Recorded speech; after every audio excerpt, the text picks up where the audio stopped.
Bugun mana shunday pigment tayoqchada sizlar bilan raspakovka qilamiz. Gidrofilli maslo Selimax brendidan hamma yuz turi uchun tushib ketaveradi.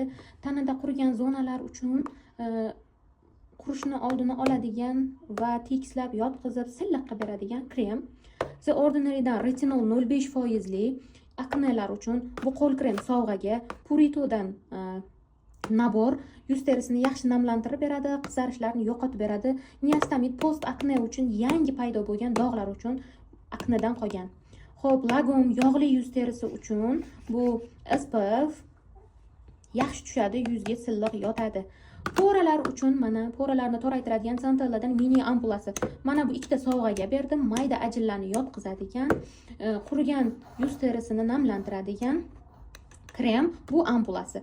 Mana bu Sisa krem Selimax brendidan. Bu ham qizarishlarni oldini oladi, yuzdagi yog' balansini me'yorlashtirib beradi.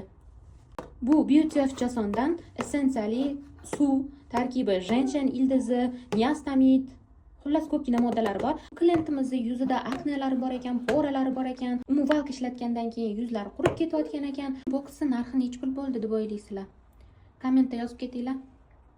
500 mingdan ortiq xarid qilganlar uchun bitta qo'l krem bilan ikkita sovg'a qo'shdim. Bu ampula, bunisi krem. Mayda ajinlarni yoyib beradi. Mini variantini qo'shib berdim qizlar, bular sovg'aga.